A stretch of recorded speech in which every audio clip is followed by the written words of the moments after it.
I was asking my husband just now during dinner. I said, dear, I don't know what I should share. Why did I laugh? Yeah, I always laugh. So, yeah, and always laugh. So then my hubby said, why don't you share something about prayer? I said, but I don't feel much heartbeat about it. So then again, he looked at me, he said, well, have you shared your testimony?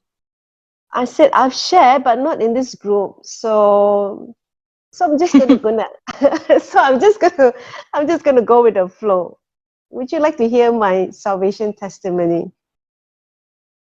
If Sure. yes, if yes, give me a one. If no means okay, we have enough one. Okay, how should I start this? Well, my my testimony is actually very, very long. So um if I were to come from the beginning, I have three parts actually. Oh, there's a lot of one, Carolina. So I maybe I'll begin with what kind of background I came from. Oh, okay, as the Holy Spirit takes me. Yeah. So I I grew up in I would call a a Buddhist kind of background. Let it be long. See one. Okay. Maybe you don't want to you don't want to make that statement, because my husband will say my wife can go on and on. So yeah, so I grew up in an environment where my family are actually Buddhist background. My mom's side, okay, but more culturally than anything else. So I consider myself a free thinker. Free thinker means I believe in God, but I don't know whoever this God is. But then I'm a confusion state, because mom is so-called a Buddhist, but my dad is involved in many things. So many things in the sense that my dad is involved with a lot of spiritual cult. I think the Indonesians will understand. Bapak saya suka pergi ke Bomo. So my dad dabbles in spirit into all this. He goes after all these things, and so I grew up in that kind of environment. By the age of 7, you know, to say, Mom, you can go and divorce that. So that gives you a picture that didn't come from a very nice, lovey-dovey upbringing, and also in our Chinese custom, when you're born, normally they always want the firstborn to be a boy. So when my mom had me, um, the whole family expected a boy. And so my first toy, when the baby came out, they take baby picture, right? It's a sports car. I've never owned a doll in my life. Growing up, I've never owned a doll in my life. And so, and also as I grew up at that point in time, I guess because of what my dad is involved with, all this spirit, right? So somehow or rather in the family line, they always kind of choose, like every generation, there is this one person that they would just pick, like that extra so-called, what you call it, like, being picked to carry on, macam mana cakap, how to explain? Lisa, I don't know you know what I mean or not. Like, like certain generation, one of the child is somehow they believe they will carry on the family, whatever, that they have this kind of witchcrafting. So when I was young, right, my my mom and my dad always call me soy. Soy in Chinese means curse, you know. This child is a cursed child. So when I grew up, if I said something, right, something happened, like something bad happened. So I grew up in a state of fear. I don't dare to say something. If I said something, then something happened. So it's not like you call it like one time coincidence or something like that. So I remember my dad, we were, Chinese New Year, we're going back to the hometown, right? And I was telling my dad, Pa, don't drive so fast. I said, you're going to get an accident. And pop, my dad got an accident. So it's like not one time or two time, it's like quite often, So anyway, that was how my upbringing was. And my dad, my dad is, how do you call it? He's not a man that is, that is very fatherly. I never know my dad at all. In fact, I grew up hating my father because I grew up in an environment where my brother do something wrong, I get whacked, I get beaten up for my brother. Whether my brother is wrong or right, I'm the one that pay for it. So I grew up in a situation where I became a very confused child. Because whether I'm right or I'm wrong, my dad punished me. My dad beat me up. And so I reached a point that, and because I saw what my dad did to my mom, right? My dad is abusive. We come back drunk, that's it. So I grew up hating my dad. As a teenager, I actually said I have no father. It was that bad. Okay. So anyway, I then it reaches a stage, okay? Before I went overseas for study, okay, my I have to ask my dad, um, what I want to do with my life because he's the one that pays for it, right? So my dad was going to hit me again, and I took up this courage,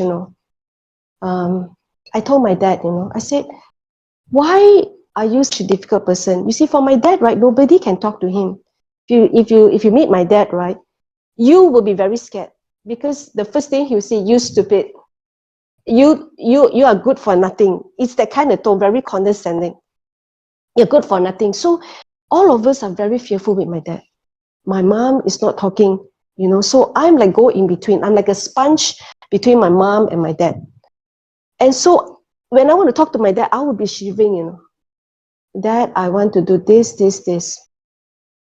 And then my father will take his hand, And so there was one time, okay, when I asked my father, why are you being so hard? Why do you think we are nobody? Why you don't care, So I saw my father, he was going to raise his hand. He lifted up his hand, he slapped me, and then I turned my the other cheek, I said, slap like that, because I cannot feel it anymore. It's only a hand feeling, I just feel the pain, but my heart no longer feel pain, because I become numb, okay? So I grew up in this kind of environment. I grew up having body pain, okay? I have back pain, back in. I have insomnia. I couldn't sleep. I'm a very, what you call that, uptight child, very low self-confidence. Because my dad is always calling me stupid, right? I grew up in that kind of environment, okay? But I guess there must have been a God like that point in time, So I was always crying, The only friend I actually have are my dogs.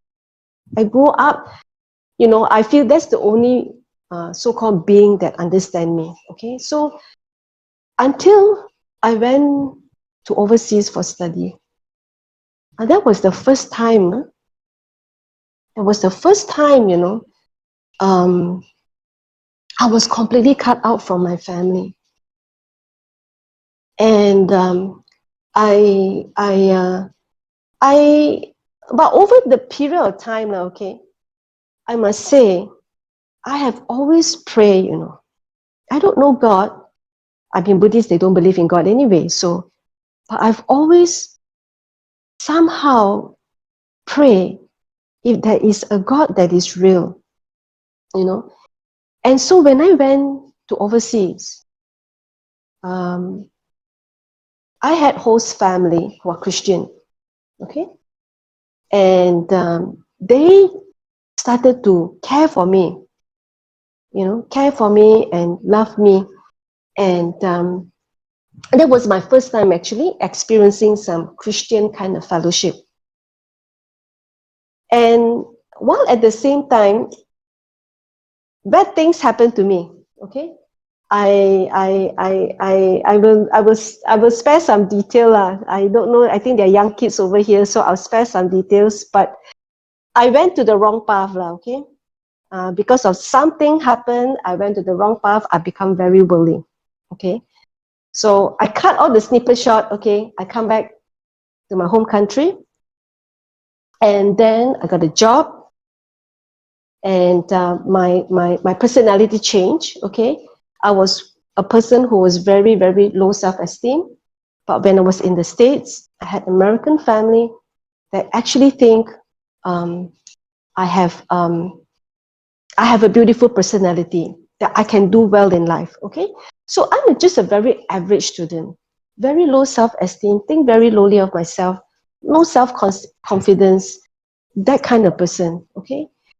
And so but somehow or rather, you know, I've always got favor, you know. I mean, now I tell you because I know I have favor. Then at that time when I was in a lot of pain, I can't see I had favor. But now after I'm in the Lord, now looking backwards, I know God has taken care of me every step of my life, of my journey. And so, so one day I met my so-called my husband, my future husband. Then of course it was just somebody who's interested in me, and he's a Christian. And so he said to me, will you be open to know my God? So at that time, I was about, I think about 25, 26, something like that. So I was at the kind of age like, okay, I'm quite ready to settle down, you know. And so when this person was interested in me, I know this person is a Christian. And so I know sooner or later, if I'm interested, you know, to have a relationship with this person, sooner or later I have to think about should I be a Christian or not, you know? It's a you know, very normal thing, right? And so I told him this, and he asked me, I know you are a free thinker. I just hope that you can be open to know my God. I said, okay. One day when I have a free time, you know, one day when I have a free time, I said one day, okay. So never make a commitment. If you make a commitment, God actually does remember it. So I said, okay, when I have a free time, I will do a research to see what's the difference between Buddhist, Christianity, and Islam. So there was these three things, you know. Your favorite part. So these three things, okay.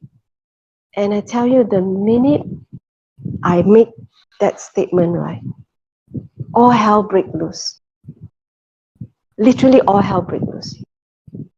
I was doing so well in a company. I was like a top salesperson in this company. I was doing very well. And then suddenly my sales manager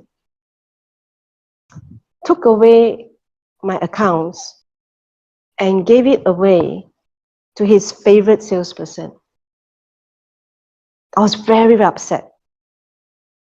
And I started to experience persecution from a Christian boss. Okay? This boss is a Christian, okay? And I'm a non-believer. And I was so angry because I'm a person of principle. I don't cheat, I don't lie, and to me it was a hard work I've done for myself. And when I joined the company as a so-called, like a fresh graduate, right? So all my seniors took all the account. Okay, they left behind all the accounts, the clients that has got no more case anymore. Either they are competitors or, there's no more business, okay? And so I was a young, hardworking lady. I took all those accounts, but somehow, like I said, okay, I had favor, I had favor, uh, favor of God, okay? I think, I do, okay? Not I think, yeah. And so when I developed those clients, right, those clients all turned into cash cows. Okay. And for the company that I'm in, if you win a competitor's account, it's a big deal to the big bosses, And so what happened was when he took away this account of mine, which I worked very hard, which nobody wanted those, and he gave it away, I felt so angry. And I was just a very, hardworking fresh graduate. I was making a lot of money than people in my age who just graduate can earn, And so I became very arrogant at that short span in time, okay? Because I've never made so much money in such a, you just come out from fresh graduate, right? You make so much money, okay? And to me, that money means success. That money means I am a somebody. That money means a value that I carry, And you must remember, before, I told you, right, I was a very low self-esteem person. And I was brought up in an environment where I'm stupid, I'm good for nothing. And suddenly from a good for nothing now, making a lot of money, at that point in time, it's a big deal to me. It's everything, So, and so the situation was so bad because I didn't know how to play politics. I was so fearful because my manager started to track me. Okay. And I was very angry, I was very, very angry. I was very angry and I said, what kind of God is this, And at this point in time, okay, I was already secretly reading the Bible. And at the same time, Lord and behold, you won't believe this, okay? Suddenly my clients start calling me out for tea and start talking to me about God. It's very strange, okay? I have a Muslim client who tell me, hey, you must believe in this Jesus. You must believe in this Jesus. It's like not one case, okay? I've got another client who even said, can I pray for you? To me, it's like I'm a person with a lot of pride, okay? So I tak boleh tahan this kind of too what you call that too what you call it too close for comfort lah. You're asking people to to pray for you, and then you have a Muslim client who tells you to believe in Jesus. You must believe he's a very good God. So I'm not a person of faith, but anyway, this was what was happening, okay? And so the situation at work was so bad. And then my boyfriend, okay, my so-called boyfriend, he started to say, just resign lah. Find another job. Why you want to be, bullied like that, But I cannot let go. To me, it's like, it's my success. I'm somebody, because somehow, I equate that money, right, that success, right, as a value, I carry as a person. And you must understand, I did not have any because I look down at myself, right? So when I could do something really good and I make so much money compared to my friends who's like, those kind of top scholar kind of student, 4.0 CGPA, and I'm getting more money than them, they're guys, So yeah, so, and he asked me, quit my job. So in my heart, I'm like, this man is crazy, huh? And then he said, money only, you want, I give you. And in my heart, I was like, what kind of stupid man want to give me his money? I was like, I've never met anybody like that, I said, what kind of stupid man want me to give me his money? But anyway, I cannot tahan anymore because I lost so much weight. I couldn't eat, I couldn't sleep, I couldn't do anything. I don't know how to play politics. I only know how to make money, And so I, in humiliation, okay, to me, I call it, okay, I resign, okay? And then when I resign, my bosses like me very much. I've got a few bosses lah, okay? So I've got these over bosses like me very much and say, stay, just do another product range, okay? And then he said, but this product range means your salary will have to go lower lah. So I was like, why should I lower my salary? You want to keep me, you maintain the same thing lah. In my heart, I'm not going to go and, cut my salary 3 times cut and then, had to work extra harder for commission. I'm like, shit, this company is like, so anyway, I resigned, okay? So I resigned and my boyfriend then said, the commission you make, you don't have to work for 5 years, it's more than enough. You can tahan more than 5 years. And so I was like, but I skipped something very important, okay? I was very angry with the boss because the account that he took away actually has a 60,000 commission, and he gave it away to my colleague. So I was very, very sore, okay? I was very sore, I was very angry, I hate both of them. I hate them. I said it's very unfair. And then both of them are also Christian. The one that received my account is a Christian, and the boss is also a Christian. So I was like, Christians are all hypocrite. I was very angry, okay?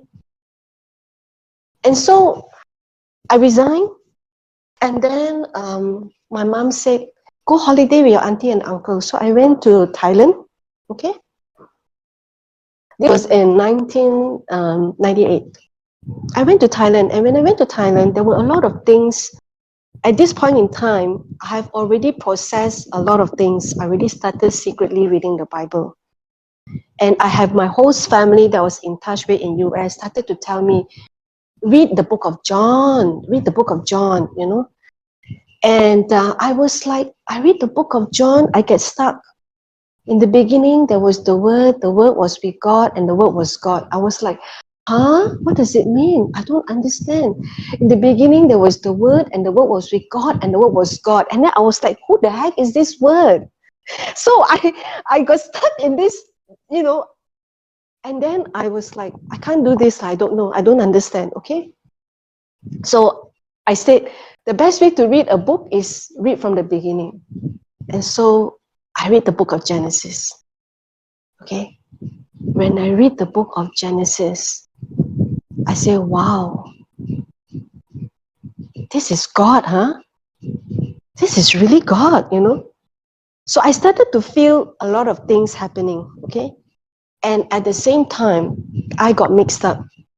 I know like Jesus is love, and then and in between, I feel Buddha is love, So I was having this concept mixed around in between, okay? And so I was in Thailand for family holiday, and I had many things going in my head because I guess the biggest thing that I was going to decide was between being a Buddhist or being a Christian.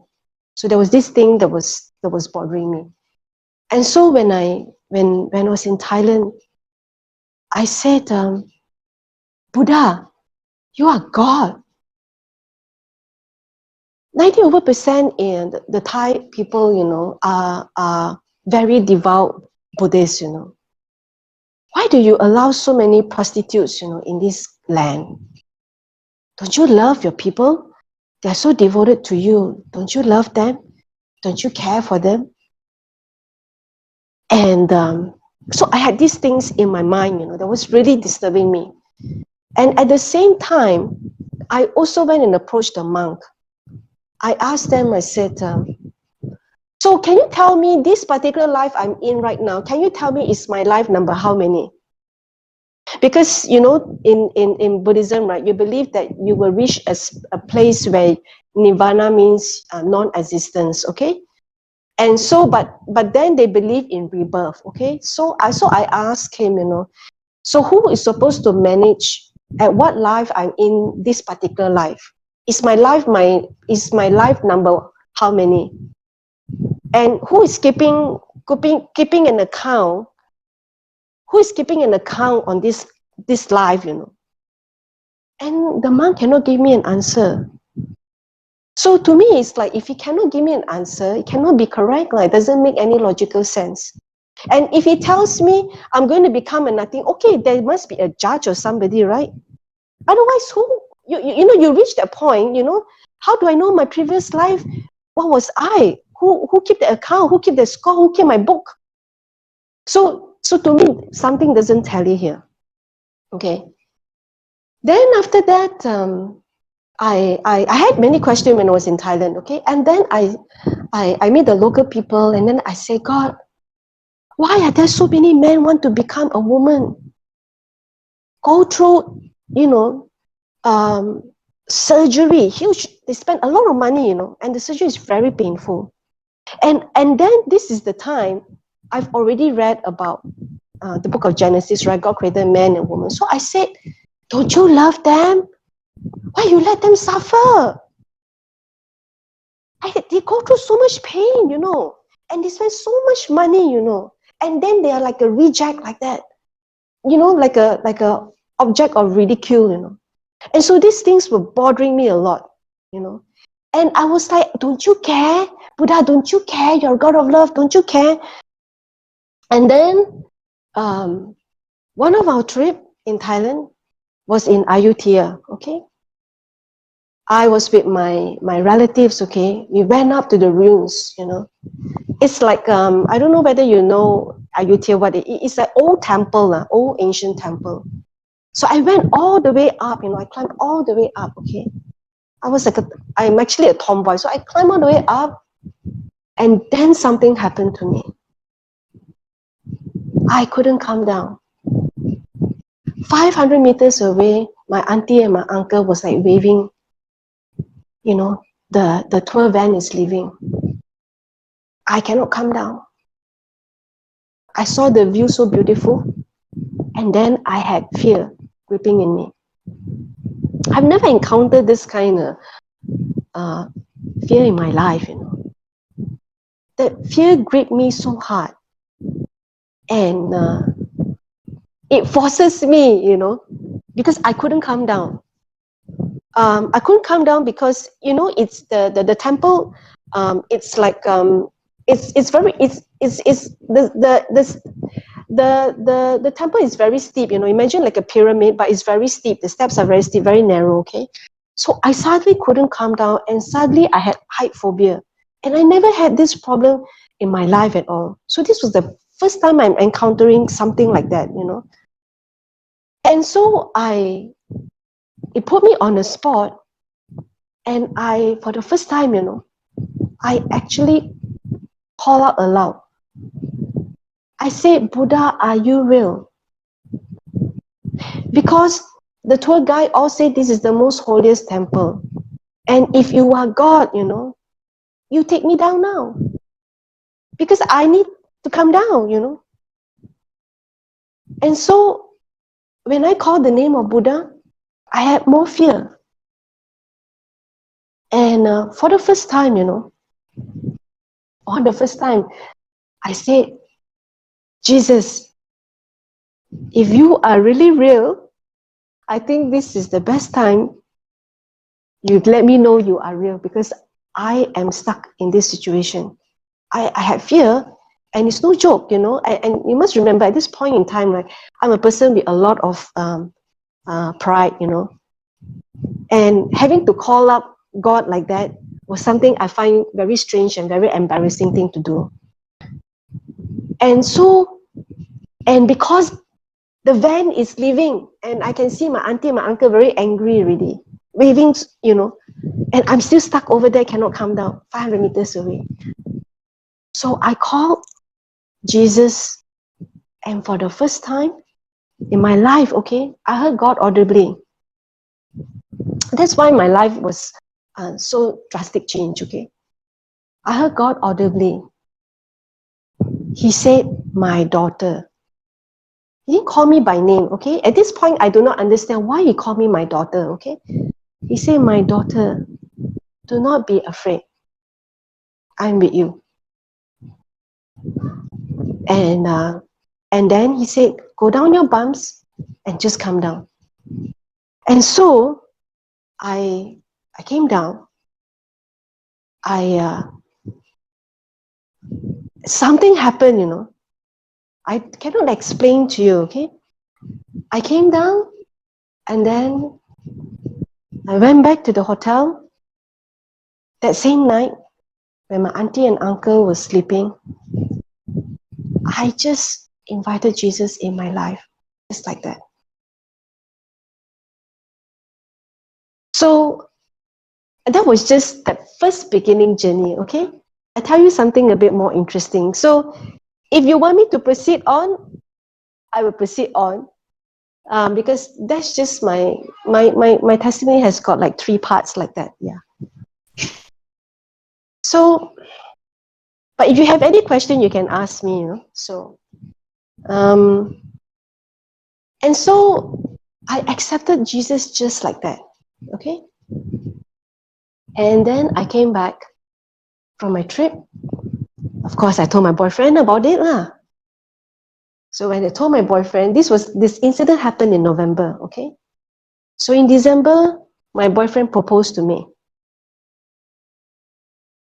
The Lord of the Rings dream. So after he proposed to me, so now you see, the thing is, I am a worldly woman, okay, lady. My husband, it's 3rd generation Christian, where his grandfather is a very prominent person in the church. Grandfather also do a lot of evangelism, a lot of mission work, etc., etc. So they think this man means,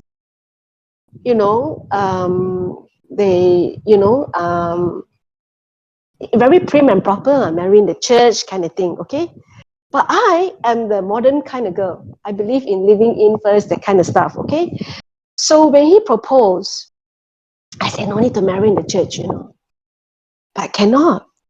So, okay, so we went through marriage counseling, and so so in the marriage counseling, okay, one day, I told the pastor, I said, Pastor, I've been having this pain in my mouth, okay? Now, I'm sorry, my testimony is like all over the place kind of thing, because nobody asked me questions, so I'm like all over the place. So I have suffered this kind of strange situation in my mouth, okay? When I yawn, when I eat a burger, right, or even a banana, okay, I cannot open my mouth. Okay, let's say I put 3 fingers into my mouth. I cannot open my mouth so big. I suffered this for 3 years. I didn't know what happened, okay? I have actually seen doctors and specialists, where my jaw cannot open wide, okay? So if I laugh or I yawn, I actually have to hold my cheek. It's like, imagine like a locked jaw, okay? So I've been suffering this for 3 years, okay? And so even my auntie, okay, she went and asked the medium, why my niece, have this problem. And I tell you, this kind of phenomena, right, is very strange to me, okay? So, so this was during the time when, I can't remember when, whether it was just before my husband proposed to me or while we were dating, so it was a very short period of time. And so what happened was, I was with my aunt, okay? She went and see the medium. And so she went to ask the medium. She said maybe it's something dirty, it's spirit, it's spirit or something. So they went and see. So my family upbringing all like that. They every little bit of thing they go and seek, spiritist, medium, to ask what happened, fortune teller, that kind of stuff. So I dabble on this kind of thing in the past. So when I walk in there with my aunt, right, the medium started to say, "Your niece, I tell you this, okay? She's going to become a Christian." Okay, so it's before my trip, and then he said this, "Your niece don't believe what I'm saying, and I cannot do much for her because I can see, the Christian God is protecting her." The medium actually said this, So, and then the medium said this to my aunt. The reason why your mouth, have got this thing you cannot open because there is a bad spirit, literally disturbing you. Because one day when you cross the road in a heavy rain, okay, you say shit, and then the shit was landed on the spirit, and so the spirit is very angry. That's why this thing happened. So there's all sorts of discussion. So when that medium said that, I think so hard. I think so hard. When did this happen? How did this happen? I think so hard. Okay, never happened. I never crossed the road like that, and I didn't say stuff like that. And so anyway, during the marriage counseling, I suddenly told the pastor. I said, Pastor, I have this thing. I don't know why. Okay. I'm a person with a lot of pride, okay? Ask for something is like not normal for me. So I told the pastor. And then the pastor said this to me. "Have you said the sinner's prayer?" I said, "Yeah, of course." Then he said, "How?" I said myself lah. And then the pastor said, "Did anybody lead you?" And in my heart, I'm like, why must somebody lead me? I just accept Jesus in my life lah. Why must somebody lead me to Jesus, God? So to me, I come from a non-believer, but I'm non-Christian, right? So I don't understand this jargon. And then the pastor said, "Okay, I tell you what, why don't I lead you to say the sinner's prayer?" I said, okay.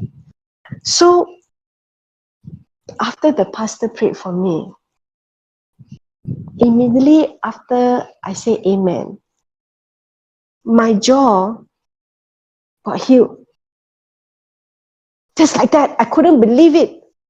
I was like touching my cheek, yawn and yawn, open my mouth big. I couldn't believe, so that was my first miracle that happened, So that was my first miracle, yeah.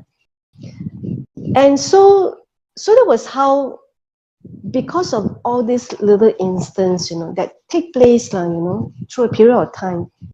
So God, I changed me. I'm changed from inside out. My outlook completely changed, But I must say, okay, my journey to the Lord was not easy. It was really, really tough. I've got so many testimonies, and it's very long, okay? My husband said I should write a book about it, So that was just the beginning. What I'm telling you is just like a 20%. So, and I think I shouldn't, because I'm like only one talking, so I think I should, So yeah, then that jaw thing completely healed miraculously. I don't understand how it all happened.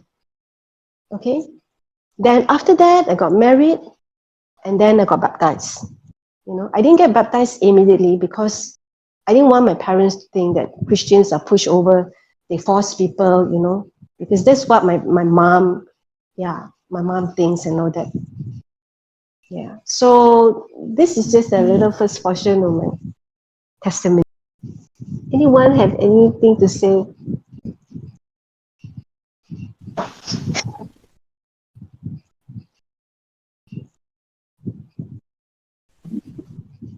Any question? But I must tell you, at that point in time, I hated my dad. Okay, my dad one is another story altogether. And I also have healing on my body as well. That's also another one later. But I was a very messed up girl, I must say. Anyone got any question you want to ask? Oh, my dad. The thing about my dad is really, really hard, Amil, because I witnessed my dad hurting my mom. So I hated my dad for a very long time. Very, very long time. And also well, my life gone through um, a lot of things lah. I got messed up in different things as well. So, and I didn't know that if I have issues with my dad, there are many things I will not have breakthrough in my life. You just wish I would continue. Okay. I'm reading. So, you mean you still want to hear my testimony? So, my dad okay, I want to say about my dad, since Amir asked, my dad took me many, many years because the wounds were very deep, okay?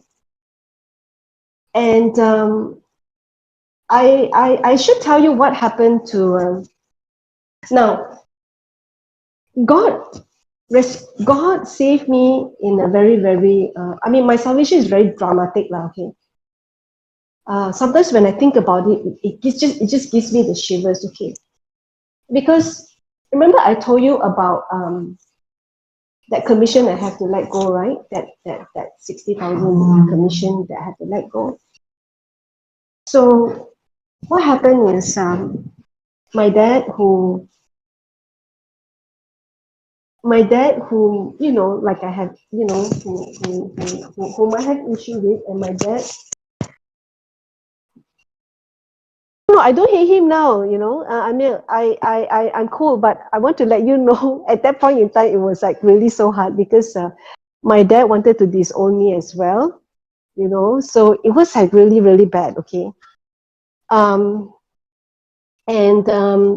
But somehow, when I met my husband, right, everything turned around.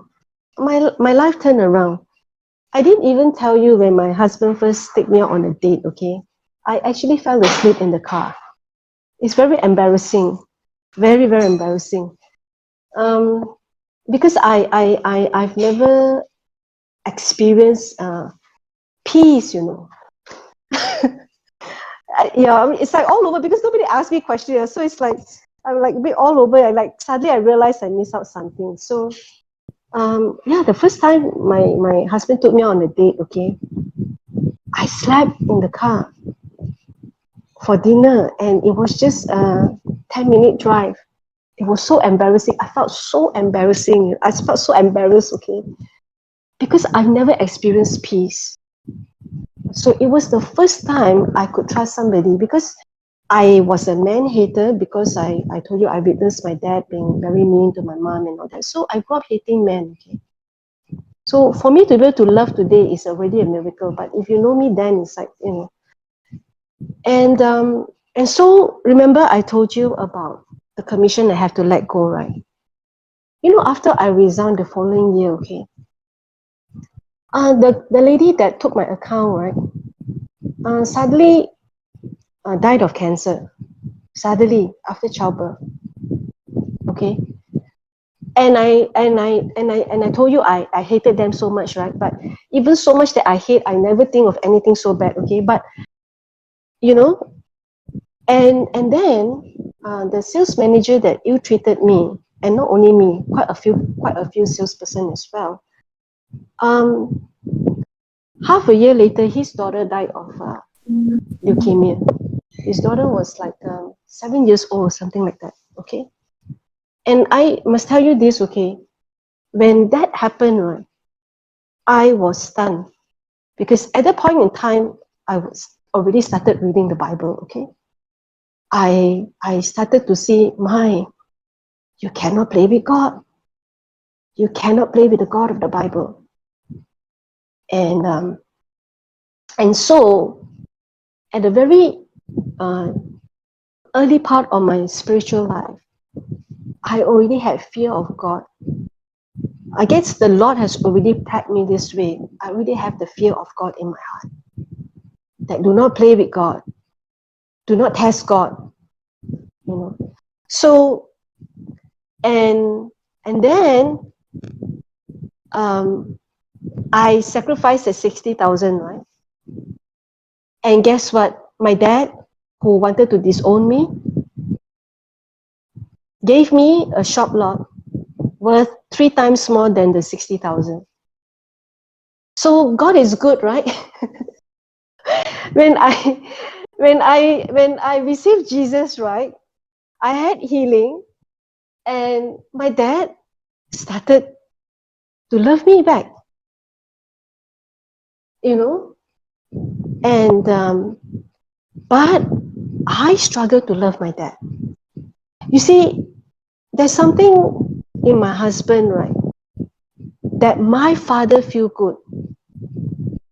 Something about my husband, and my dad started to say, "Papa like him, you know." My dad is trying to say, "I'm like the man you marry." I'm like, "No, no, no, Dad. You're not like him at all. You know, completely not like him at all." No. But healing takes time. Hurt is deep. It takes time. And because I love God, I am willing to work on all my mess. I'm willing to work on all the hurts. I really, really let the Lord, you know, um, open up all my old wounds, deal with it, and test it until I'm very sure I have overcome it completely, you know. So, did I have fear of my dad? I do, because of all the siblings, my dad chose to talk deep things with me. And I'm very scared to talk to my dad, because now I believe in Jesus and he doesn't.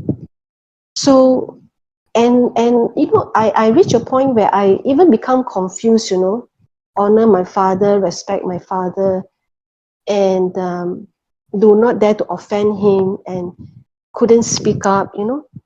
So I went through a lot of what you call that, a lot of stages of healing with my dad. And I must tell you, some of it is only like as recent as like maybe 4 years ago. Okay. And I'm a believer already, 20 plus years already. Yeah. 23. So it is this COVID time, right? That somehow, my dad suddenly no longer call me stupid anymore. It's really hard, you're already an adult, right? Quite adult already. And, when your dad still call you stupid like a kid, it's psychologically, it actually affects me. But I don't know how and all that, right? So during this time of COVID, my dad, I think this year his birthday, my dad was suddenly like a changed man, yeah.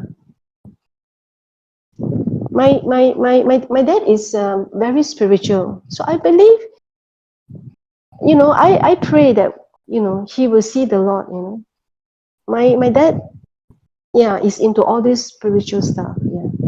My family are still non-believers. I'm the only one. They know I serve the Lord, you know. They can see I've got favor of God. My mom can see, my family, all they can see. He saw that you are not you proven yourself for him?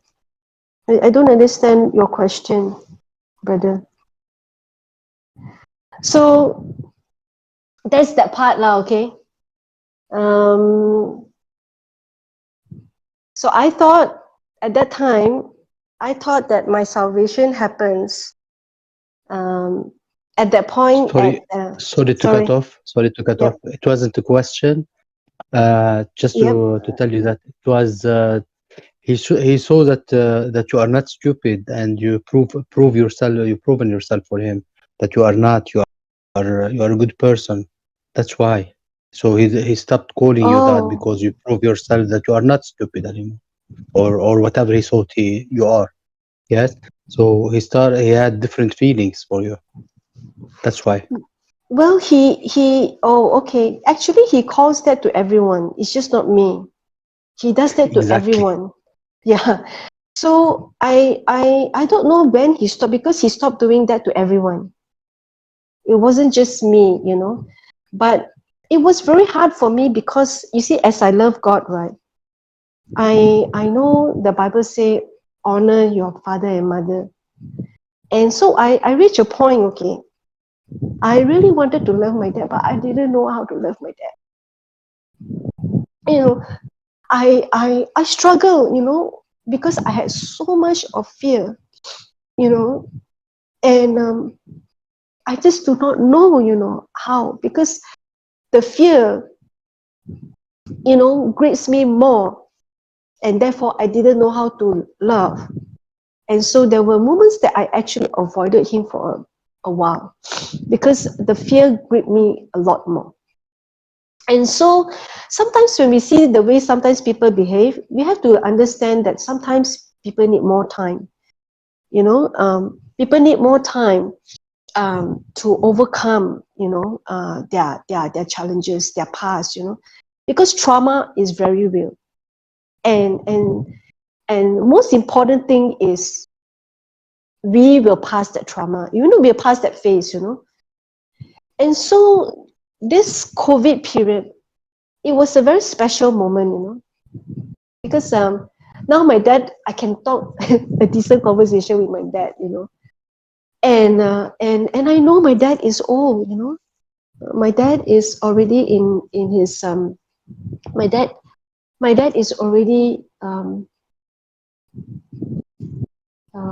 let me see, 80, so God can take him home anytime. And so that's why I told myself, I don't want to live in regrets, you know. I want to honor my dad, and despite of the things that he has done, I no longer I don't hate my dad anymore, 80, not 18, 80. I don't hate my dad, but my struggle was, I want to love him, but I how to say, tak mampu, tak bermaya, I want to love him, but I don't know how to, because he is such a difficult man to love. And so, yeah, so I only know how to do the dutifully small things, I want to do more, but I just feel I couldn't. But because of this COVID period, I don't know how, but God knows, He knows when is the timing, And in my heart, I wish one day, I could pray, with my dad. Yeah, I prayed for my mom before, when she was hospitalized and all that, Few moments, moments of, sometimes you may have one or two bullet, to give your best shot, but the way you live out your life, you have to do that part, and sometimes it's not about, you know, saying the John 3:16 to them. No, it's the way you live your life as a blessing. That itself is your good news, That itself is your testimony. And when the right time comes, God will open the door for you to speak about God to their life, So I'm still hoping one day, that day, yeah, will come. So just for tonight, just on my dad on that lah. Yeah.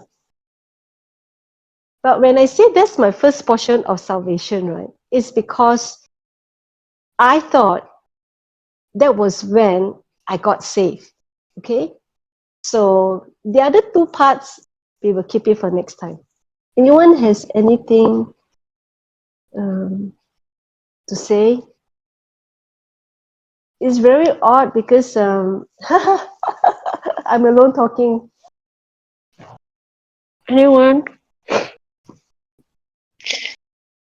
Sister, I want to say to you something. Some people make very difficult to you to love them, you know? And every girl and every child want to love and honor the father. So on experience, I can tell you some fathers make you difficult also. Yeah.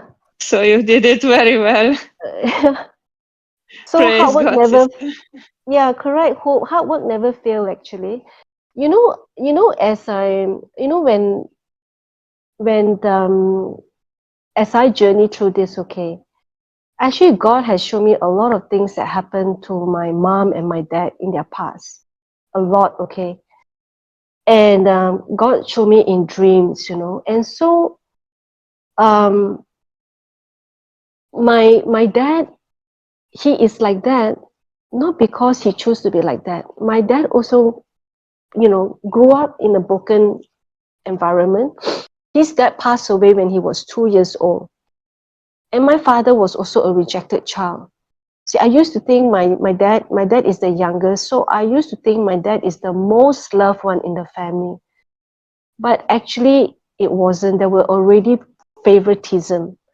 And so I want to let you guys know, sometimes people behave in a certain way, not because they want to behave this way, because they themselves had trauma of their past and they never experienced love as well. And so they have a certain upbringing, certain part of their heart already being like, what you call it, how do you pronounce it? Callous. You know, like, like at the bottom of your foot, sometimes you have that skin grown too thick, So, so sometimes a person behave this way. It's because of something happened while they were young. And so my dad become like that because of his upbringing as well. And so likewise for my mom, both my mom and dad were rejected, like rejected child like that. And and and when I was born, right, I already experienced this. So there is like some form of rejection. So that's why I said I went through a lot of healing. I renounced a lot of things. I take the word of God as it is. And I must say this, okay, despite I never encounter a father's love, despite I never experienced a good childhood, I think it's CALLOUS. So despite I never encounter a good childhood, I cannot remember any good moments of my childhood, But when I met Jesus, right, I experienced the love of the Father, right, much more, okay? When I come to the Lord, right, I am like an 8-year-old in front of God. And when I read the Bible, right, sometimes I would tell God this, God, how can you be so unfair? How can you give Moses this kind of encounter and you don't give me this kind of encounter? That's how I read the Bible, by the way. And I had most wonderful time with my Heavenly Father because I come to Him like an 8-year-old, and I know He showed me things, and so I will be like, God, if we are all children of God, right? How can you just give, so and so in the Bible this and you don't give it to me, So That's how I talk with God. And that's how I grew. And that's how He changed my life. And that's how, when He changed my outlook, He changed my way of thinking, and automatically my heart changed. And so I'm completely like 180-degree turn change, after I met Jesus. And so I have, like, at that time, okay, when I served the Lord, right, I had people in my worldly life, okay, in my working world, they couldn't believe this is me.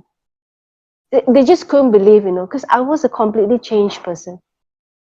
But you see, when God restored us, right, He really restored us back to the fullest. Yeah.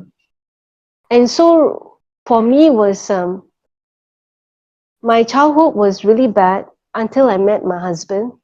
So you can say the prince, my Prince Charming came on a white horse.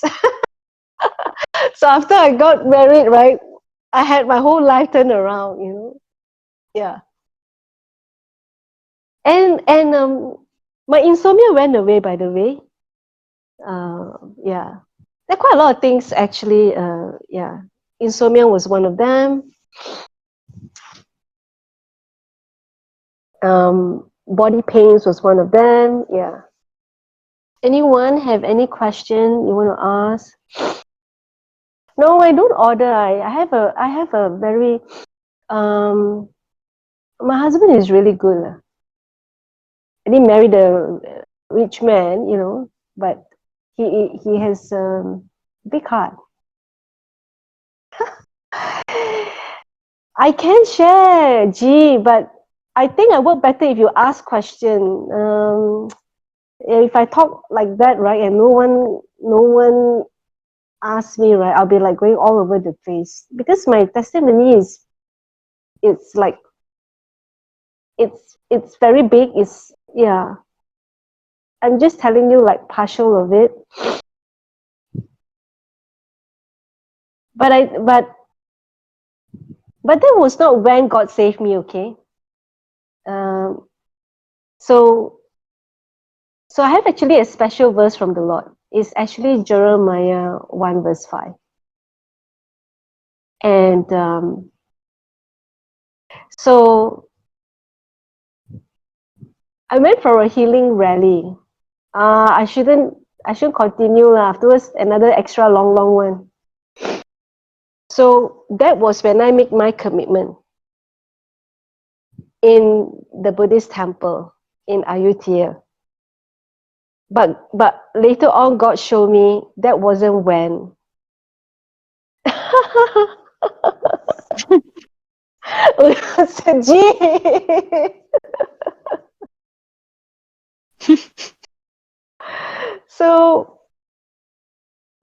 So how now? You guys want to hear, or what? What's the deal? It's okay. You just missed the soap opera. You go ahead. Okay. So the interesting thing is, you see, I thought that was when my salvation is, right? When I first accepted. Now, after I got married, you have no question. Okay, you want me to continue? Okay, I'll continue. Okay, so I can't remember which period, okay? I was like, oh, so that was when I first accepted the Lord. I was so excited. So it's like writing down in my diary. Okay, this was when my salvation took place. And then after that, I think about 6 months period. This was during, after I accepted the Lord, within from that time to the time I got married, okay? During the marriage counseling period, one day the Lord brought me to remember that actually I accepted Jesus when I was about 8, 9 years old, like that. See, in those days, my school, they actually have, what you call it, my school, okay, you won't believe it, they actually have Christian Bibles, stories about Jesus, okay, in the library. So I used to borrow books, and then And then I remember my mom also bought me some books and about, like those kind of Christian story for children. And it's like the children have their daily thing, and then if they do something naughty, then what happens is before they go to bed, they have to pray. So suddenly one day, the Lord brought me to remember that actually I already invited Jesus in my life when I was about 8, 9 years old. Okay, because I actually have best friend who are Catholic had been praying for me. Okay, and then I remembered myself, before I go to bed. This was when I was like 8, 9 years old, that kind of age. I would go down my knees, and pray and tell God, you know, tell God I'm sorry, for the things I've done for the day, you know. And so God suddenly brought me to remember this incident. So I was like, wow. So actually, it wasn't when I was, in 1988, but when I was about 8, 9 years old. And then after that, I thought like, oh, okay, so that was that period. So fast forward again, okay? After that, I got married, and then I went back to workforce, and then I changed, No longer get excited with money. Money don't drive me anymore. So money was my God then. Money no longer my God, and I didn't feel good anymore. If money is not my God, I feel I feel bad when I know I'm not giving my best, and even though I've got bosses that like me, I like I said, I've got favor, got bosses that like me, to be in a company, and but I didn't feel good, because something inside me changed, and so again, in my life there's a lot of drama kind of thing. So God allowed a certain kind of drama to take place, and I resigned. Okay, so I fast forward too many already. So I resigned, right? Then I found God, okay, and then I got married, okay, and then I went back to workforce, okay, and then I realized that yeah, something inside me changed, So and then I resigned the second time, okay, and immediately I resigned. I got invited into a ladies' small group. That's where I started to get my healing and my deliverance. That was in 2002, if I'm not mistaken.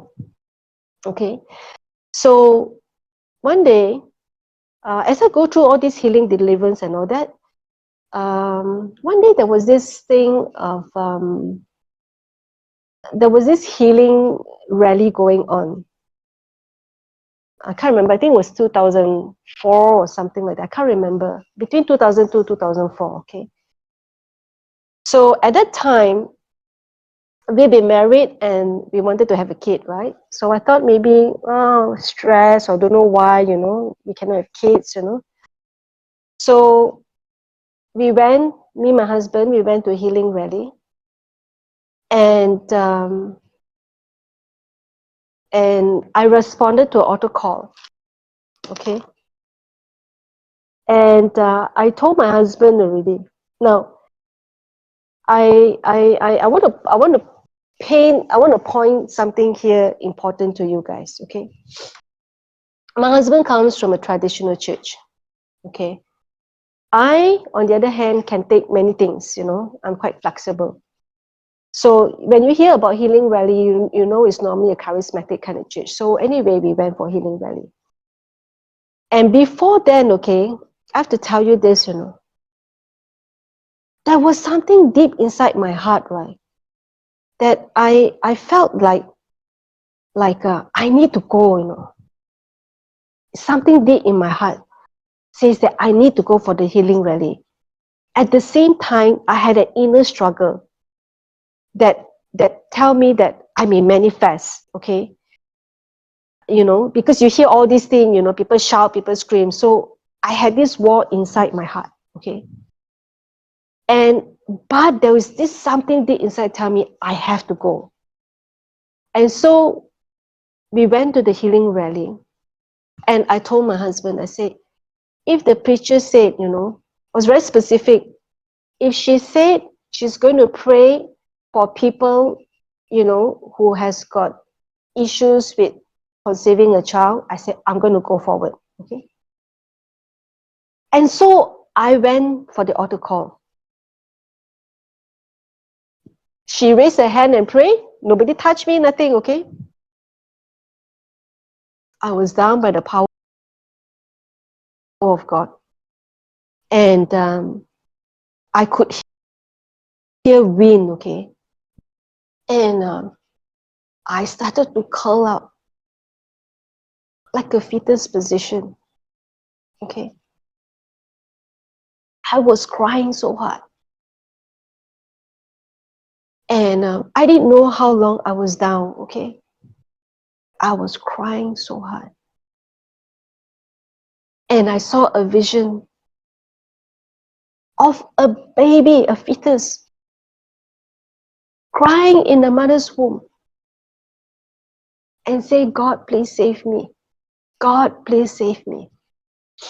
So I was like, wow, this is so strange, I thought I'm going to have a kid. I was like, how come this fetus is crying so hard, and that fetus is dying.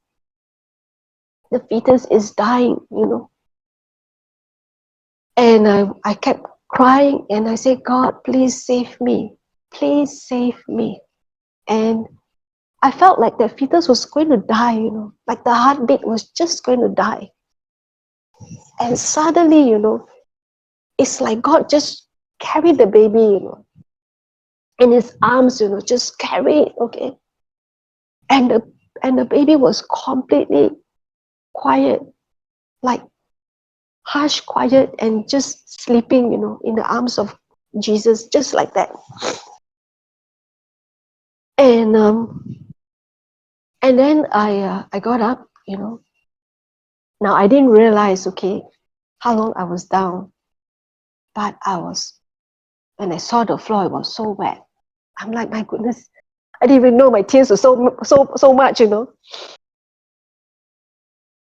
And my husband thought, oh my goodness, don't know what happened to my wife, right? Because he's sitting behind, I was the one at the front, okay? And then I was like, I don't understand this, Now, when that incident happened, right, I couldn't feel half my body, okay, from waist down, okay. It's like some kind of electricity ran through me, okay, when I saw that vision. And then after that, I told my cell group leader, and as I tell her, what happened, right? I knew that child was me. It's very strange, okay? As I said that child is me.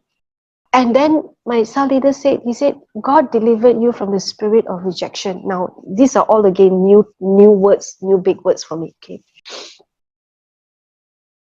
And so when that happened, right, I was like, wow. I tell you, when I feel really down, every time I remember that vision I saw, right, I was like, wow, it's not I chose God, it is God chose me. God chose me when I was in my mother's womb. That's why Jeremiah 1 verse 5 is very special indeed to me. He knew me while I was in my mother's womb. He chose me for himself, and I was so special to him. Yeah. Then, of course, in everything that we see in the vision, right? It must have some kind of confirmation, right? You can't just take something just like that. Then 2 weeks after that incident, right, I saw my mom. And then suddenly I asked my mom, I said, Mom, how did this Buddha statue came into the house, Then my mom told me, okay, when you were born, you cried non-stop, hysterically, for 1 whole month. We don't know what to do with you. When you're born, you cry non-stop, hysterically, 1 whole month. So we started to talk to the relatives, this and that, and they all said, because there was no spirit in the house, so we adopted that spirit for me, and that muzzled me. So when I heard that, I quickly pray and cut off all covenant, that my parents has, done on my behalf, and break off all spiritual ties to that deity. You see, God is a very good God. When He saves you and He's going to use you, He will heal you completely. But I can't say that the journey was easy, because I went through a lot of onion peeling, layer after layer, one by one. That was like just one of it. And then later on, there were other stuff as well. Yeah. But we must always keep going, We must know, that's why it's so important. We need to know our God. We need to know He's really good. When we know how big He is, it forces us, to be where we are. We need to be where we are at the right place. That means He's big and we are nothing, And then God will adjust us, and we will be aligned back to Him. So because of what I went through, God somehow put me to identify with broken people. It just comes naturally like that. Yeah. And I must say, I never know how to love, Because love, to me, is only from the worldly ways, But this is God deposit, When God deposit His love for you, He is the one who's going to make you able to love. Not because that I can, because He can. So thank you for listening. Can somebody take over now?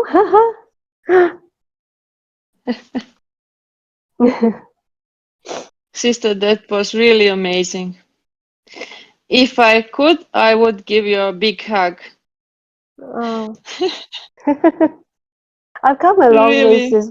you deserve it. I've come a long way, sister. I was suicidal before. I mean, a lot. I tell you, if I have not found God, I don't even know if I'm alive today. I've got a lot of ex-colleagues who died because we work in a company that is a go-getter company, and already few of my colleagues died too early, but with a lot of money. So I must say, God really, I know He loves me so much. Yeah. Sadly, we need money, but money is not everything, and it's all of nothing at all. Yeah. Your financial things, but there are so many people, they have a lots of money and they're unhappy till end It's of their true. lives, It's true. Yeah. I used to be one that was, I actually count all the interest and all that. After that, I don't know how, when God delivered me, right? I tell you, I don't even know how much I have right now. I don't even care how much I have right now, honestly. I'm so sad, I'm a completely changed person. I believe that. I believe Yeah. that because you saw what is really important, sister. Yeah. Yeah, and to know that you have to be really broken once, sadly. Yeah, Yeah. you have to be really, really on the floor Oh yeah, yeah. I mean, I already cut. I already trim off quite a lot. Okay, but at that time, okay, I was so humiliated. I mean, when I left that job, right? Not only that, okay, when I left that job, I was actually helping my so-called my boyfriend then, right? He actually opened up a little small coffee shop, like a stall, you know. Imagine like a coffee stall, a stall. And I was there helping to make coffee, okay. And at the time So when, what? you know, my that time when I left that job, right? I told you because you know, my boss was so bad, so I resigned, right? And so at that time, my boyfriend, he actually opened up a shop for his father to, you know, his father already retired, to kind of hang out, to keep himself busy. So he opened up a little coffee shop for his dad. And I was helping to make coffee, okay? Like make coffee, you know, and then at that time I speak with an accent because I came back from overseas. And so people were like, why are you doing this kind of odd job? So I tell you, I couldn't handle it, you know. I was so humiliated. And I have school friends telling me, you're wasting your life, you know, why are you doing this coffee shop thing, okay? There are people looking down at me. I couldn't handle it, you know. I've never felt so insulted, like my face is on the dirt kind of thing, you know. But God actually had to bring me there, you know, because money became my God. And because, like I said, you know, when you are broken, when you have something, you feel a sense of self-worth, you know. But even that self-worth, you know, in God's eyes is not a good thing because I'm holding on to the self-worth based on what I make for myself. But Jesus is saying that, hey, I love you just the way you are, period. You know. Amen. So then I had to change, you know. I had to tell God, God, I repent, you know, because I don't love myself for who you made me. So, you know, so I, like I said, like, you know, it's like a lot of things I go through, you know, because I also have self-hatred as well. And I realized this, you know, when we hate ourselves, our body is paying the price for it. And so I, you know, have to actually say, I forgive myself. I forgive for being so hard on myself. I repent, you know. I told God, you know, I repent for not loving myself, you know. So yeah, so I went through a lot of things, you know. Yeah, as the Lord, yes, different season, different things, you know. And so that's why I said, you know, healing comes as you progress, you know, as you love God, and His love overwhelms you. His love overwhelms you to do the things that you cannot do and you will do, if it makes sense to you. When we hate ourselves, actually our body is also going against us, you know. Our immune system, okay, our autoimmune system breaks down because our immune system will attack ourselves. Because if we hate ourselves, means we're attacking ourselves, right? That's true. So actually the chemical in my body was also, you know. So that's why I had like all this kind when I was young, I was having this kind of pain, like arthritis pain. You know, it was shown on my bones, you know. And then, like I said, 5 years ago, I had another healing again. You know, all was gone, and then the X-ray shows. You know, yeah. So does God heal? Yeah, He does heal. He always heal. I guess it always from the issues of the heart and the mind. That was so well said, dear. Say something or not? I said that was well said, sister. Yeah, I know. Only you It, and I say only. yeah, it's very difficult to admit. It's need a lots of pain, and I can tell you, Yeah. For myself, you have to be really broken Yeah. to to know something. Yeah. Yeah. Yeah. And it hurts a lot. Yeah. Yeah. Yeah. Yeah. Yeah, Yeah. but only I think only so on that way you can really learn Yeah. what is important. Yeah. Yeah. Yeah. And you can forgive others and you can Yeah. forgive yourself. Yeah. Yeah. And that together brings healing Yeah. for body and Yeah. soul. Yeah. Amen. And that is nothing to pay with no money in this world. Yeah. Yeah, Yeah. I can tell. Yeah. Yeah. Yeah. When you can forgive, you will have a tremendous breakthrough, huge breakthrough. Yeah. But it's not easy. It's a lot of layers, one after another. And the only test that you know you have really passed that test is when you talk about that person and you can laugh. You can laugh. The minute you cannot laugh, the minute it hurts, that means you have not passed the test yet. Work on it. You know, keep working on it. Yeah. Yeah, that's so true. Yeah. That's so true. But you see, together, I can tell you from myself also, and in your case, is supposedly also the case. You have to forgive a father and to love father more, father in Yeah. heaven. It Yeah. fits together somehow, you know. You Yeah. can do one without another, Yeah. you know. Yeah. Somehow is a puzzle that fits together, Yeah. and it brings healing for you Yeah. and Yeah. for your life. Yeah. Yeah.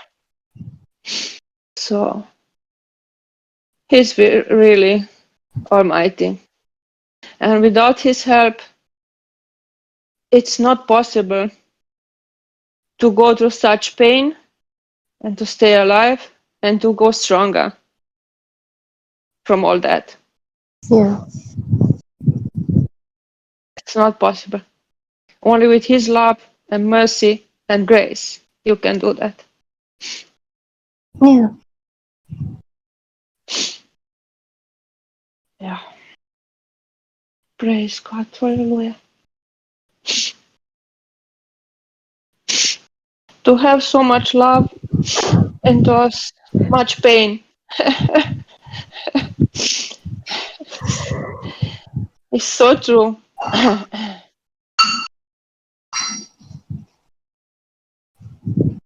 Yeah. Anyone actually would you try to remember the beautiful things in life if possible, and if you remember bad things, take as a joke about as it, to make it easy to yourself, otherwise it is bitter. Then take power and strength from our Lord. You know, brother, I must tell you, okay, I can't remember a lot of things in the past. Somehow God just make an amnesia for me. I don't have, my heart don't have the space to keep this thing, because I meet so many people, more to love, and don't have enough space for that, to fit in. So yeah, I can't remember. There's a lot of things. It's yeah, no more. I also burn all my sad diaries. My mom, when I was 7, my mom gave me a diary, okay, and I wrote all my painful experience in my diary. I had it that all burned away. Me and my husband, I couldn't believe um, uh, how dark child I was. I had a lot of diaries. Can you imagine from the age of 7, I had one per year, and I burned them when I was about 30, I think. I tear it one by one. When I saw it, I said, man, I don't want any of my children or grandchildren or whoever, my niece, my nephew, ever read this, you know. It's so suicidal. It's so dark, you know. So I tear it all, I burn it away. I don't even remember what happened already. Yeah, no more bad memories. I have all beautiful ones now. I have all beautiful ones, you know. Yeah. It's like I remember there's like something like that, but you know, I don't know the details, you know. And I guess as we grow older, you know, I tell the Lord, you know what? If it's not important, don't let me remember. Just don't let me remember. Don't have enough space to store it as well. So if I don't remember, not intentional, I believe that is the Lord. You know, He holds our life. So yeah, just keep what is important. You know, not important if we don't read it. Brother Amir say rewrite. That's a good. That's what I said.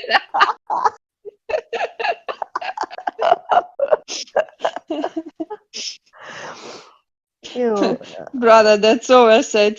He said rewrite it in good way with a lovely testimonial section. uh, yeah. Abrogate them, says Anabaptist. Just abrogate.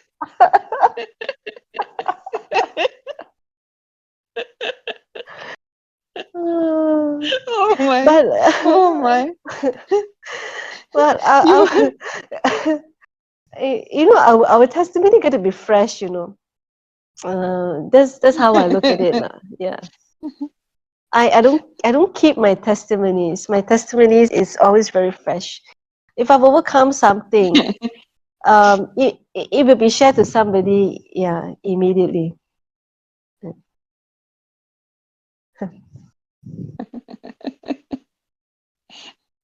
Sister, we have such amazing family here. We are And all strange. no, We because are strange and crazy no, somehow. no, because he came late. You know, he missed my my testimony. Now he said abrogate them. Anabaptist say that, yeah. I know.